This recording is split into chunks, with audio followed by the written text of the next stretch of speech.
In ancient days, people were bound by different beliefs and tradition, a belief they inherit from their forefathers. They used to follow it and become part of their daily lives. This is the practice that Socrates, Plato, and other philosophers opposes. They started to question things. Why they need to do such practices without knowing the reason why to do they have to do that when most of what they believe is unexplained. It seems that the ignorance of their ancestor has been passed through many generations. Same with the story of Ernesto. He wondered why they need to follow superstitious beliefs. He wanted to prove that's just a belief and it will never affect one's lives. But it seems he knew many were afraid to violate such belief, and many believing on it. He shows that violating it will cause tragedy. And maybe many of his followers will believe on it without knowing the real reason why it all happened. It's about the superstitions of the people, so many people believe in superstitions, especially here in the Philippines. The fascinating about the superstitions is that we often believe in them despite knowing, on some level, that they can't be true. Why do we do this? O bakit ba natin ito ginagawa? Ito ay pasalin-salin na sa kultura ng mga Pilipino hanggang sa kasalukuyan kahit ito ay may basihan na hindi ito totoo. Sometimes superstitions can have soothing effect, relieving anxiety about the knowing and giving people a sense of control over their lives. This may also be the reason why superstitions have survived for so long. People have passed them on from generation to generation. Itong pamahiin na ito ay naikokontrol o nakokontrol ng bawat tao. So bakit nga ba? Dahil nakokontrol nito ang pagsunod nito sa mga pamahiin. At kung hindi daw tayo susunod sa mga pamahiin nito ay may mangyayaring masama sa atin. Kung kaya't maapektuhan nito tayo upang tayo ay sumunod. That's why superstition affects us.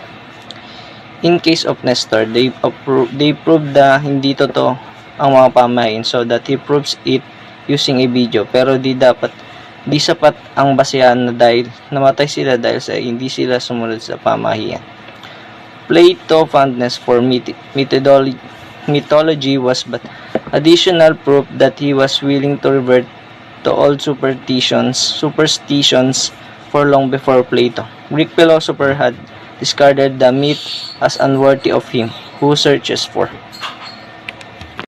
As we know, the philosophy deals with the principles and fundamental questions of nature, knowledge, reason, and existence.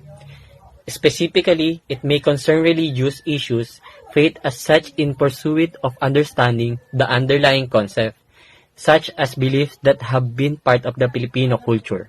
This religious attitude toward that beliefs of human is valuable to examine the nature of religion itself. Furthermore, philosophy with respect religion also allow connection to science and other disciplines. It researches for justification and rationale behind the value and beliefs that we have. It imposes its own importance as it aims to answer questions about the things that are beyond our comprehension in order to expand the explanation that we have. From our own analysis in language, everyone can understand. In the YouTube video titled Ang Pamahiin, the main character uses superstition as his content for vlogging to earn money. After experiencing the feel of being famous, he came to the point that he killed his friends and falsifies the outcome of superstition to gain more attention. Because of this, many of his viewers will adopt the idea and believe his contents. This shows that the main character in the video and our ancestors who believe in superstition have in common, that they share deceptive ideas and not achieve through genuine knowledge. And this justifies what Plato believes in, that in everything in this world is a shadow of its ideal form in the world of ideas.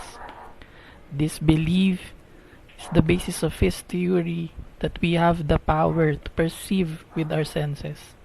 We only believe on what we experience and not on the real or genuine knowledge. Social main concern is to examine life and to question people's belief. That's why the event chose death rather than ignorance. It is also what people wanted to illustrate to everybody. Of the case, it seems like people don't want it to think and just try to believe everything that has been told them. As what we can see, people in things were same as the lost of the characters in Pamanhiin. Ever Pamanhiin. Ever they don't understand what all the superstitious belief is all about. They still wanted to apply it within their lives. That's what Ernesto wanted to prove wrong, because he knew that their belief didn't cause anything in human life.